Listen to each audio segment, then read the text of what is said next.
Hello, everybody. Welcome. Welcome to Wednesday Night Live. So, we decided tonight we're going to create a little piano bar for you. Since we can't go to a piano bar, Kent and I are going to create a little piano bar feel for you. And it just so happens that when I was a kid, the very first song I ever performed in public was the song Piano Man. And I actually have a picture of me when I was, 14 or 15. It was in 1979, so it was a long time ago. And I performed Piano Man on the guitar because I was a big nerd and I thought it was ironic. So we're going to do that now.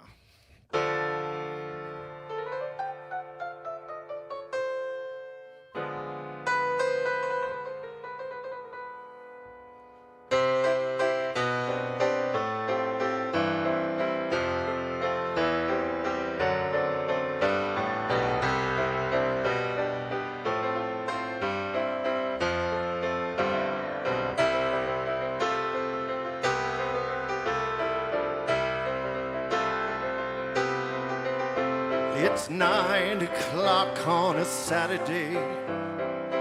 The regular crowd streaming in. There's an old man sitting next to me, making love to his tonic and gin. He says, "Son, can you play me a memory? I'm not really sure how it goes, but it's sad and it's sweet, and I knew it complete when I wore younger men's clothes." Oh, la la di di da, la la di di da da da. Sing us a song, you're the piano man. Sing us a song tonight. Well, we're all in the mood for a melody, and you got us feeling alright. It's a pretty good crowd for Wednesday, and the minister gives me a smile, 'cause she knows that it's me they've been coming to see, to forget about life for a while. And the piano sounds like a carnival, and the microphone smells like a beer. And they sit at the bar and put bread in my jar and say, "Man, what are you doing here?" Oh, la la di di da, la la di di da da da. Sing along. Sing us a song, you're the piano man. Sing us a song tonight. Well, we're all in the mood for a melody, and you've got us feeling alright.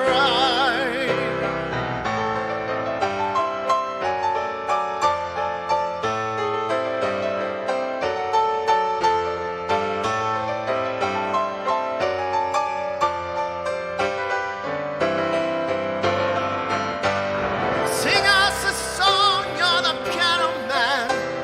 Sing us a song tonight. Well, we're all in the mood for a melody, and you've got us feeling alright.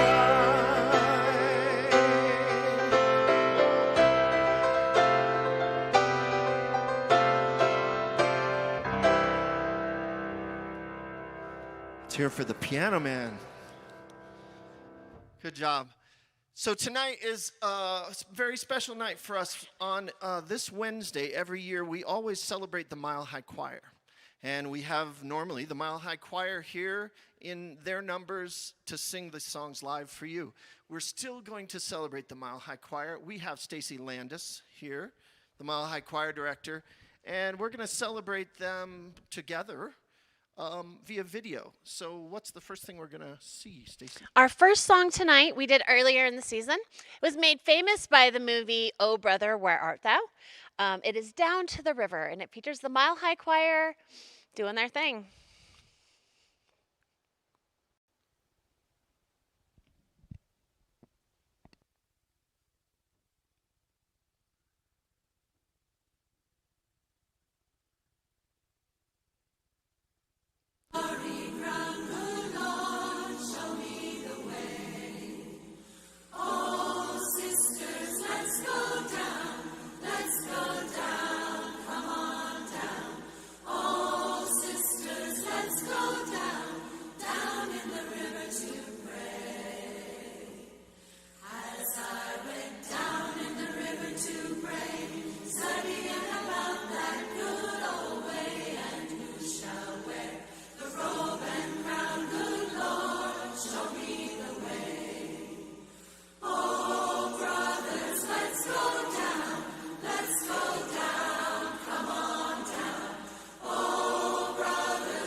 I'm so proud of them.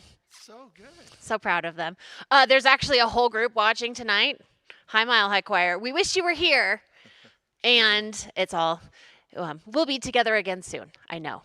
Our next song tonight was actually arranged for us by Tom Litch.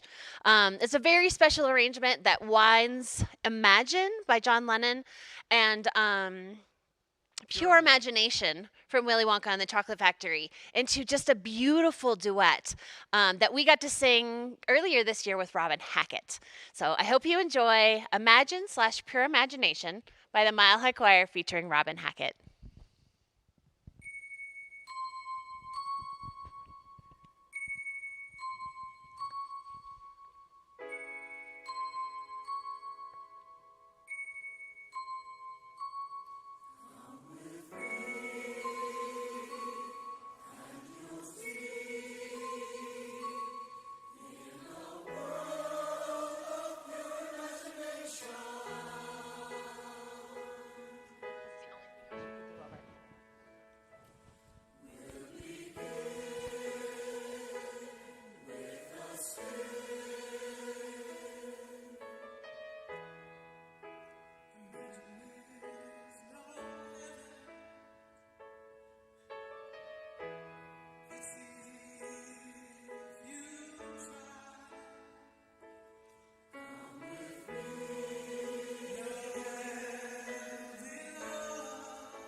what a great start. How amazing to be here at Wednesday Night Live on this wonderful night. I'm so grateful for our Mile High Church Choir and for Stacy Landis, and we're so grateful that you've chosen to be here with us this Wednesday night when we are very much alive together and celebrating life and enjoying being in each other's presence. And so thank you for tuning in with us, whether you're tuning in live or you're tuning in later on. We are so grateful for you. And we are going to have a conversation here. I am so happy to be on this stage with Reverend Simon Shadowlight and Reverend Masando Hiraoka, and we are going to have a conversation about gifts and talking about this challenging time we're in and taking a look at some of the things that might be seen as gifts that are emerging out of this time. And so let's begin with you, Reverend Simon. What gifts do you see happening here? Well, whenever I find myself in an opportunity for growth, right? A challenge, something that's gets me going or whatever. It's really first I allow myself to be human and just be present with whatever comes up. Sometimes it's anger, sadness, self-pity. But then really approaching it of saying, well, so what is the opportunity for me here? Once I've allowed myself to be fully human, it's what's the opportunity? And recently, this has been a great opportunity to really take stock of things. What are the things that are important to me? What are the things that, oh my God, I found myself just habitually involved in that was perhaps a waste of time or whatever. So in particular, this pandemic has really been an opportunity for reflection, contemplation, taking stock. Beautiful. Thank you. What about you, Reverend Masando? Well, I got an actual gift, kind of, from my parents. I don't know if I've mentioned this before, but when this quarantine started, my parents kind of loaned me their dog. They had just gotten a new puppy, so the Yes. dog was kind of stressed out from that new puppy already. And so we took her home and have had her for about 7 or 8 weeks now. Oh. But I think one of the gifts that this little dog reminds me of is that, she doesn't know that there's a pandemic going on. Nope. Actually, the dogs are probably pretty stoked that they get so much time with their humans these days.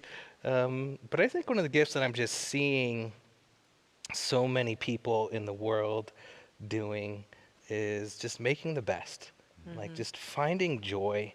I've been tuning into the Good News Network a little bit more.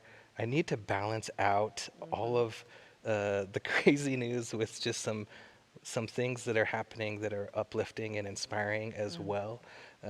And when you read about some of the innovations that are happening, when you read about ways that people are coming together in the community, one of the things I've been worried about is the fact that, okay, we have this ability to sanitize really well, we have access to clean water and be able to wash our hands, and folks that are experiencing homelessness largely don't, right?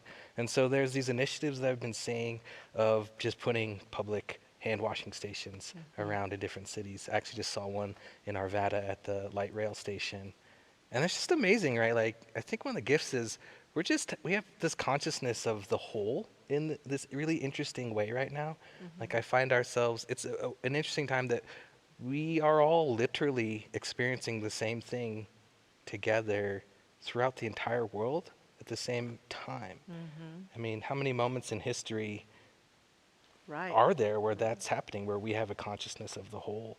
And so, I mean, I'm just very inspired. And in the midst of all the things that are scary and uncertain, I'm just finding myself being really inspired of the people that are creating the gifts, like literally giving of themselves and finding ways to support more people through this pandemic. That's wonderful. Yeah. I think I feel somewhat of a combination of what you're both talking about here. I think even with all that's happening, what I assert is that there's still far more good going on in the world than there is bad. I know that we're in a whole lot of what appears to be really bad right now, but the good news, can show you what's going on in the world. And then I know for me, I feel very blessed in that I live a pretty safe life. I have a home. I have a wonderful husband. I have computer. I can sit on my Zoom and talk to anybody I want to talk to pretty much. I have food. I have everything that I could need to survive, and I have pretty good health. So I feel pretty confident and secure in my life. And I've noticed that this is giving me an opportunity to deepen my heartful caring of people. People who are in the same state as me, but people who also are suffering, who are scared, who are nervous, who are unsure, that it's helping me to just love them more and care about them more. And so I'm doing little things that really mean something to me to show people that I care, even strangers, as well as the people in my circle of life. And I guess I have an optimistic hope that more people will lean into caring. I feel like you, Simon, that sometimes that gut-wrenching, gosh, this being human is hard at times. This being human and facing this is hard. But what helps me to step through it a little more is to take the opportunity to say, okay, it's hard for other people. It's hard for me to watch. Let me help. Let me do something. Let me care in some way. Well, and what I love, and it's really, I think it's a big part of our teaching is, right, I mean, being human is being human. Whether it's hard or joyful or wonderful, I mean, we have so much input. We have the say in that. I mean, what's going on is what's going on, and there's always been things going on. And I think, I've really thought a lot about Holmes's statement, Dr. Holmes's statement about this turning from conditions. Often we get sort of almost chastised by those who are maybe outside of this teaching by like, oh, you're just talking about denial and ignoring things. It's like, no. I don't have to be ruled by the things going on around me. I always have that choice of what am I creating, how am I responding to, and what am I creating regardless of the circumstances that I'm in. And I love that because, this time does give us the gift of really putting that to the test. It really does. Totally. Yeah, I love how faith is being deepened right now. At least I've found that within myself, that I have to lean in a little bit more during this time into my faith life, into my spiritual life, and into this act of giving and receiving, right? Because I also have to lean into other folks, and I have to be continually of service to others. I think one of the greatest gifts I've received during this time is the one-on work I've been doing with some folks that have been reaching out for practitioner sessions, and spiritual counseling, right? Because every prayer that we do for another, any time we're spending time with another, that prayer that we do for another is also activating within ourselves, also impacting our own minds and our own consciousness and our own hearts. And I find that I've had a couple days where just woke up kind of in a foul mood, or that feeling of dread or whatever, when you wake up and you realize the world that we're living in. I'm like, okay, here we go again. But then I'll do a couple sessions that day and my day will be completely transformed. And it's just the act of connecting with another human, the act of being in a prayerful space totally changes. And I recognize oh wow, there's something about just being in service in small ways that can completely just turn everything around in a moment, right? And there's something special and magical about that when we recognize that our connections to each other are part of our spiritual life, part of our deepening, part of the ways that we can come into a deeper relationship with the divine. Absolutely. Yeah. Well, thank you very much. You two are beautiful and amazing men. I love you and appreciate you and so happy to be with you. And last night I watched a movie that I'd seen before, Collateral Beauty. And so what I would say today to us all is, as this woman's child is dying, this other woman says to her, don't miss the collateral beauty. And so that's one of the gifts of a time like this. And so I'm so grateful for our choir director, Stacy Landis, who works hard to support our wonderful Mile High Choir and brings out the best of that collective community brings their voices forward. So thank you to the Mile High Choir. We love you, and thank you for watching, and thank you for your support throughout the year and your beautiful music. And thank you, Stacy Landis, for all that you give us. And I'm going to turn this back to her because she's going to introduce our next song. Thank you, Dr. Michelle. Our next song, we are so lucky at Mile High Church to get to work with the caliber of musicians that we do, from the band to the soloists. And really fun thing about doing this virtually this year is that we get to have 3 soloists. So Jennifer is a powerhouse, as you all know, and we love singing with her. So this is Love Can Move Mountains, originally recorded by Celine Dion, featuring Jennifer Burnett.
Man, it's so good to see the choir and watch the choir performances together. For those of you watching there on the choir, you got some good dance moves. I think that was the closest thing I've gotten to have a dance party since this whole thing began. I was definitely moving with you all as I was watching on the screen. In fact, you know what? if you're a choir member that's watching right now, will you just type represent into the chat just so we know that you're here and that you're representing the choir? And if you're not a part of the choir and you want to send some love, will you just type in the chat, just thank you, Mile High Choir.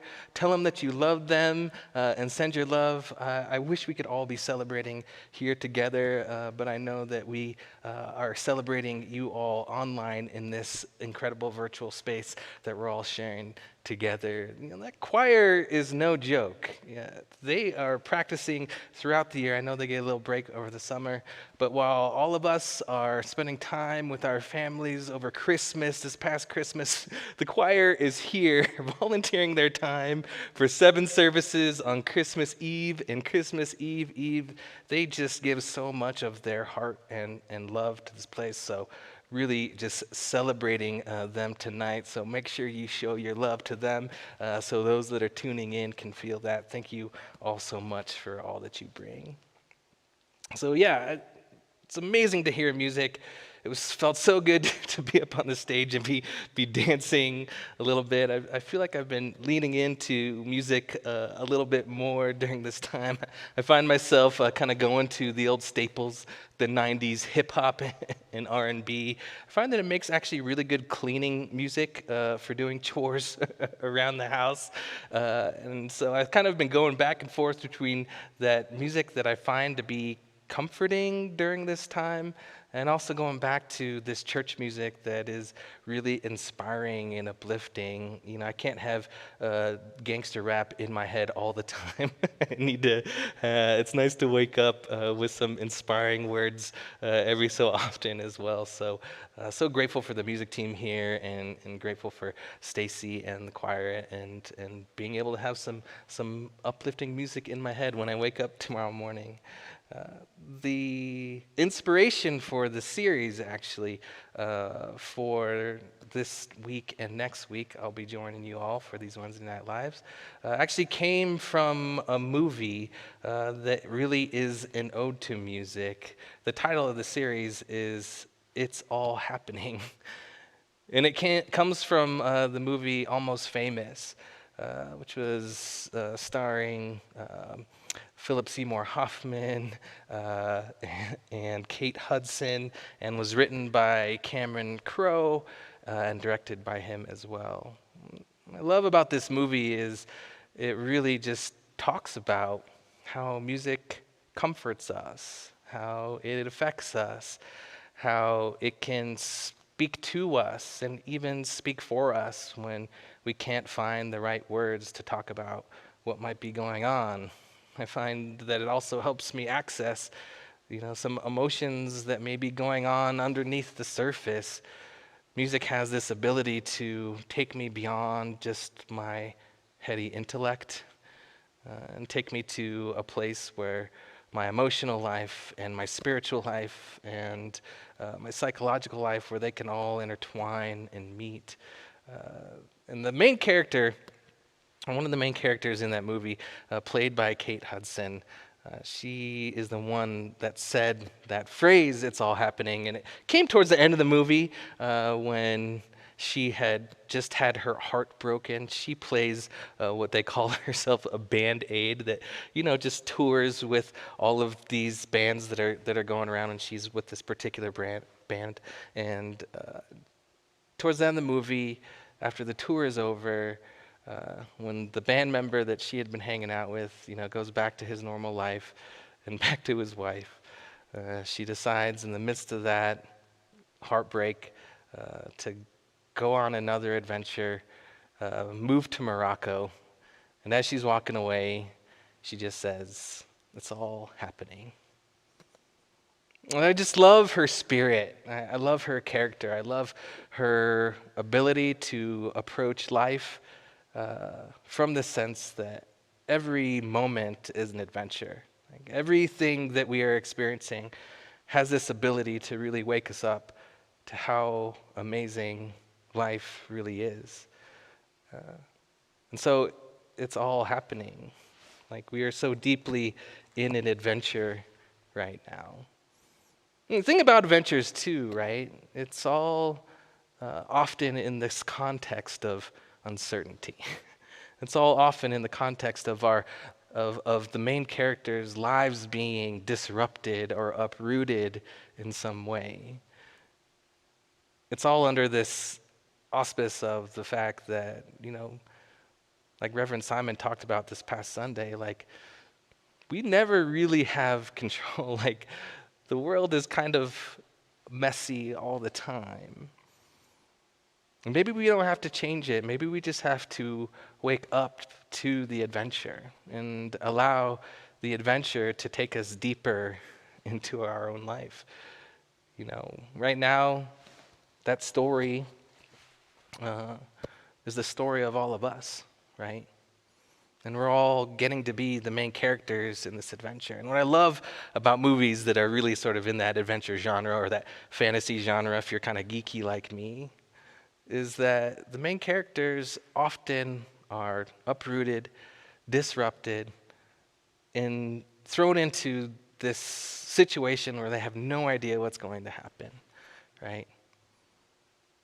But in that process, they find things within themselves that maybe they could have never discovered had they not been thrust into this adventure, right? Finding a deeper sense of courage and resilience, maybe finding ways that their gifts are actually valuable and needed for whatever adventure they're on. Or finding ways that this thing called life that we are all a part of, that we can enter into it in a way that wakes us up to who we really are and who we are being called to be. That to me is what we're all experiencing right now, right? Like our lives have been disrupted undeniably right now. And in the midst of things beginning to open back up, there's still so much mystery and still so much uncertainty that awaits us, right? Like we've been on this adventure for a while, and you know what? We have a few more chapters to go through this. But what I know is that in the midst of it all happening, there are things that we are discovering. And so this first week, the title of this particular piece is It's All Happening, Consciousness is Expanding. And it's kind of that word consciousness and what that even means, it's hard to understand. Our founder, Ernest Holmes, he talks about it, however, and this is how he puts it. Bring this up. As we grow in life, here is where our consciousness has attached itself to a greater possibility, must not limit what may happen by what has happened. That time track is past. Something new and dynamic is being born right now. The law or the universe is acting through our consciousness, is bringing new situations, new people, new ideas, and new activities. It cannot fail to operate at the level of our consciousness. As our consciousness is expanding, as our consciousness is growing, what that means is that there are greater possibilities that we are tying ourselves to. That what has come before does not limit what can be, right? And we're just seeing this all over the place. Like here at Mile High Church, if you would have told me that, in 2020, we would be doing a completely virtual church, and that through that we could reach even more people out there, and that we would be finding ways to stay connected, finding ways to grow, but not having to rely upon a building to do that, recognizing that this spiritual community is about the people more than anything else, and that we would be successful in that, I would have said, that's crazy. That's impossible. But here we are. And we're finding this happening all over the world where what has seemed to be impossible is now possible. Consciousness is expanding, right?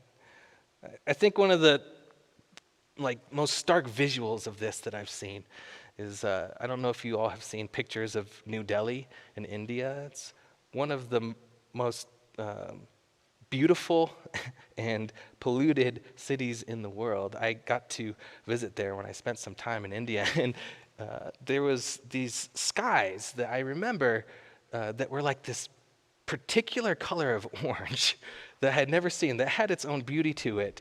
But then I realized that like that color was because of the pollution and all of the particulates that were in the air. And now, just after, a couple months of this shutdown, people who were born in that city, who have never seen the blue sky or the Himalayas from that city, are now able to see it, right? And I remember when I was there, I was like, gosh, and when we're looking at this, how each one of us can feel so small in the midst of something that's so large, such as climate change and pollution. It often feels like it doesn't matter what I do, like our single lives don't matter, but you see that. You see that how in such a short period of time, those skies have opened up. It creates this mental image, this new mental equivalent, this idea that what seemed impossible is now possible. And that's really the sense of where we're all going here together, that there are so many different elements of what's happening in the world that is bringing us to a greater realm of possibility, often because of necessity. This past week, there's been some interesting news around a vaccine, right? When you do research around vaccines, most vaccines take years, sometimes decades to develop. And now there's still so much work to do, and there are hundreds of teams that are working on developing vaccines all around the world. And we don't know exactly when this vaccine is going to come out and be able to be distributed, but what they are discovering and where they're moving more towards is that it's going to be the fastest ever. And a big part of that is because individuals are stepping up to help make it happen. Often what happens with the vaccine is after you're given the vaccine, people who volunteer to be a human trial, they have to just go out and wait till they get it, right? To see if it actually works. What they're finding now is there's thousands of young people that are volunteering for what they call a human challenge trial, where they're volunteering to get the vaccine and then to be exposed to the disease right away. And that shortens the period of time in which we can find a vaccine, a cure for all of this. And I know millennials sometimes get a bad rap being entitled and selfish, but there's these thousands of millennials that are taking a real risk for the greater good. And their one decision to do that one sacrifice, is helping us grow and find a possibility that felt impossible. And so this time, right, where we're all in this adventure together, I invite us just to consider what has felt impossible in your life. Maybe it's going back to school and starting out a new career. Maybe it's finding new solutions for something that's going on in your current job. Maybe it's connecting with others in a way that you haven't been before. Maybe it's just being more authentically and unapologetically you. Maybe it's finally finding the relationship of your dreams. Our superpower right now, right, to step into a consciousness that is expanding, asks us to tie ourselves more to possibility than impossibility. So I invite you to think about in your life right now. Something that may feel impossible. And allow your imagination, as you're feeling that, to bring you into a realm of possibility to where maybe that thing could actually happen. And the way to do this, if you want to continue to do this after this time, let's utilize this statement, what if? Mendy Odlin, who's a Unity minister, she has this ministry called What If Up. And it asks us to take any challenge that we're in right now, anything that we want to grow in, and ask the question, what if? And let your mind go from a place of impossibility and all of the reasons why that impossibility is true to a place of what if. And know that from that place, we go up from that place, that we move forward and we move up out of that. And so it's all happening right now. But at the same time, consciousness is expanding. Innovations are happening. What has seemed impossible is now possible for us collectively and for us individually. And so I invite you all to be in that place of what if this week.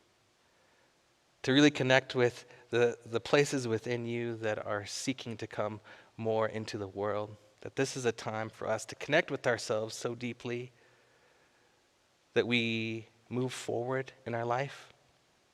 And then it feels like that pause button is broken and we're on this pause time. But really, it's all still happening. Consciousness is expanding. And we have an opportunity to grow more deeply into who we are and to who we're meant to be. So let's turn it back to the choir for total praise. This is a beautiful song to set us up for going more deeply into that place within.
Amen. Amen. What a great gift.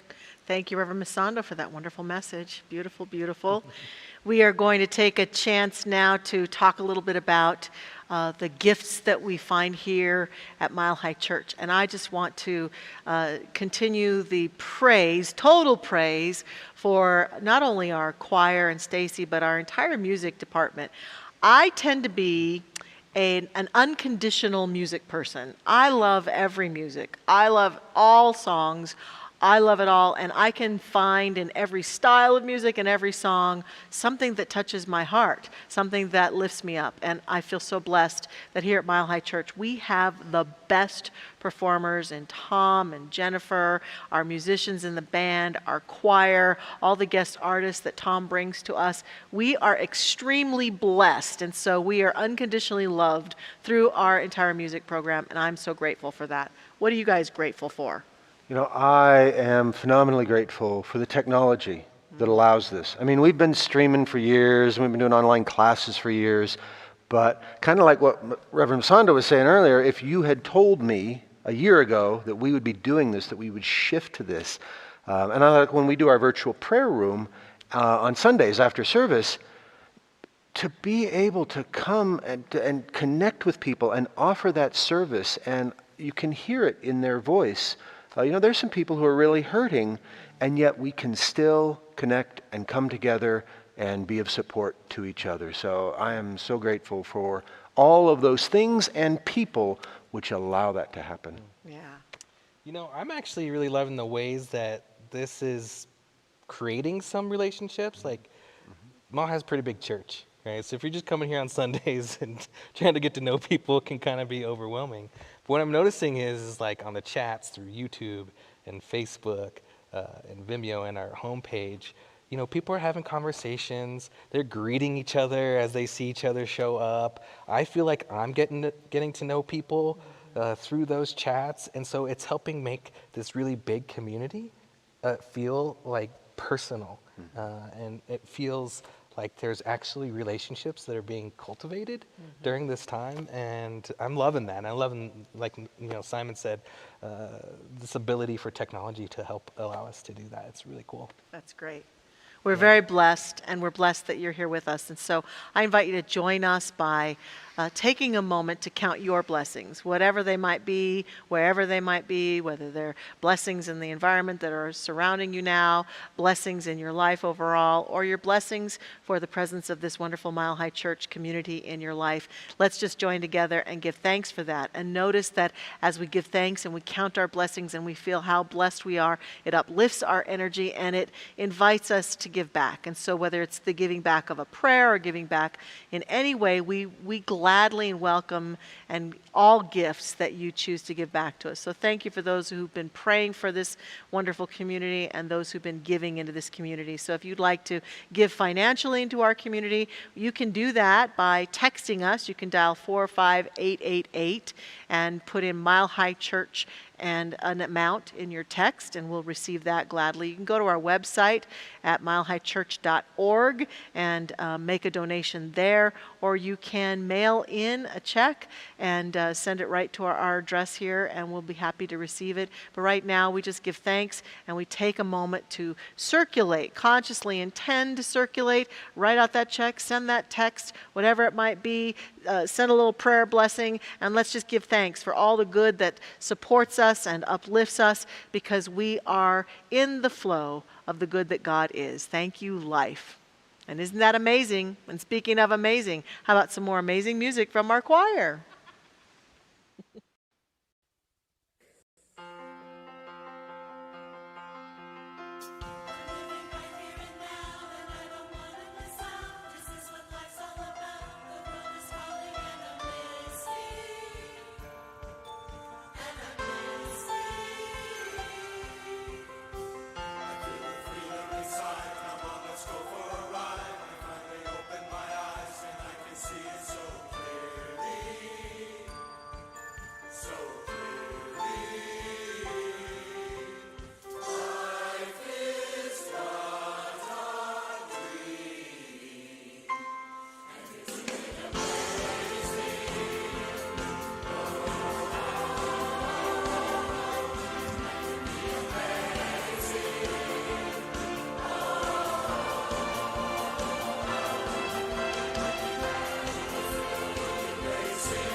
I'd like to invite you into prayer with me now.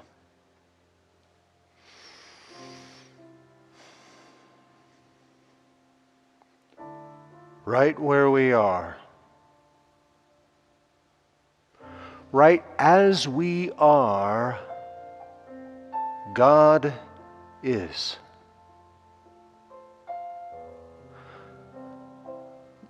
God, the divine, the beloved.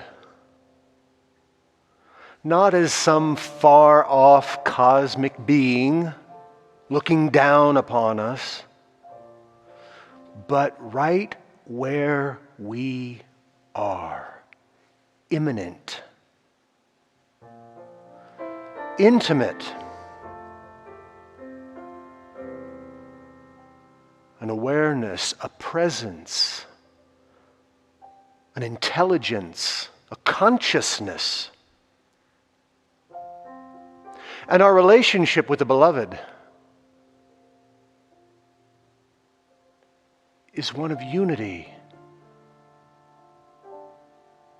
one of self-expression, God knowing God's self, God revealing God to God's self, as all of creation, as each and every individual life expressing in this moment, God is. And so I do affirm that right where we are, regardless of conditions, regardless of experiences and situations,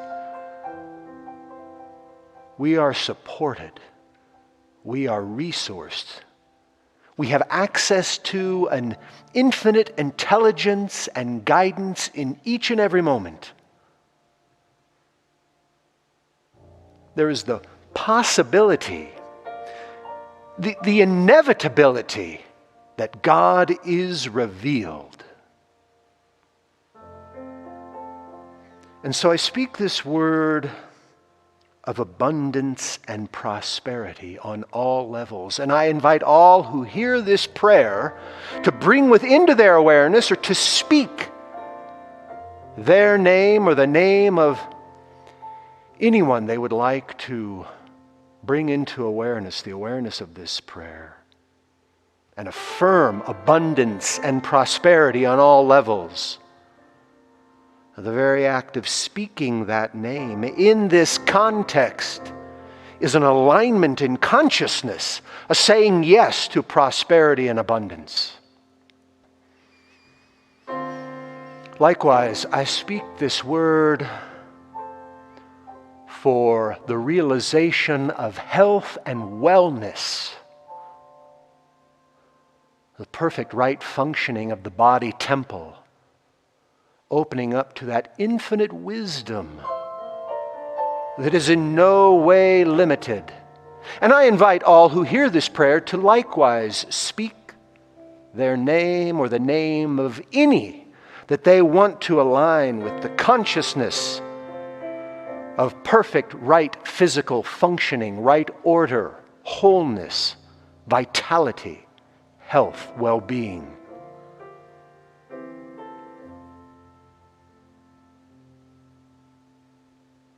I speak this word of harmony and right relationship. And knowing that as the beloved expresses, revealing itself to itself, that expression is done within our relationships. And so I know in each and every moment there is the possibility of simple, sweet harmony, right, heartfelt communication, patience, understanding, empathy, compassion, right where we are. All of these gifts are available in all our relationships. So I invite all to speak their name or speak the name of a loved one or a distant one with whom we would claim right and harmonious relationship. And I speak this word for peace and guidance, knowing that each and every moment there is an intelligence, there is a wisdom far greater than our mere human intellect. And we can open up to insight, revelation, deeper understanding, wisdom, guidance. We know what to do, how to respond, how to be. I speak this word for all who hear this prayer, inviting each to speak the name, their own name, or the name of any that they would like to align with this perfect guidance, peace of mind. And I speak this word definitely for all our leaders, all of the world's leaders, all of those who are guiding others, modeling for others, or serving others, knowing that we don't simply have to rely upon ourself, but on the greater self, the beloved. And so I speak this word in gratitude. Gratitude for so many things, but gratitude to know, to claim, to affirm that this word is already fulfilled within the mind of God. And I know that this is the case because if it were not, I could not speak this word. The very act of my speaking this word means that it is, in a higher and greater level, fulfilled. And so I now simply allow the law to do what it does, to bring it forth into experience in exactly the right way, in exactly the right time. I simply claim the what. The law manages the how. Having spoken this word, having accepted this word, having claimed this as the truth and affirmed that it is already done, there is nothing left for me to do. And so it is.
Hey, thank you so much for joining us tonight. I'm so glad that we could be able to connect online like this. Thank you so much to Dr. Michelle. It's always phenomenal to be in your presence. And thank you so much to Reverend Masando. Masando, beautiful, beautiful message. And definitely thank you to the choir. Whether you're watching tonight or not, thank you so much for your gifts, your talents, the beautiful music that you share. And Stacy, you're awesome. You're awesome. So we have so many different ways that you can connect with us. Tomorrow night, 6:30, I am starting a class called The Pillars of New Thought. We're going to dive into the three main influences in Dr. Ernest Holmes' life. And the premise is, if he had something to learn from them, we probably do too. If you want to sign up for that, you can get information on our website. This Sunday, join us at 10 o'clock for our Sunday service. Reverend Josh is going to be speaking on living a legacy within community. And then next Wednesday at 7 o'clock, we hope you can join us again. Reverend Masando is going to be finishing his talk, his series on Hearts Are Growing. So thank you so much. It's been a joy. Peace and blessings. I release and I let go. I let the Spirit run my life, and my heart is open wide. Yes, I'm only here for God. I release and I let go. I let the Spirit run my life, and my heart is open wide. Yes,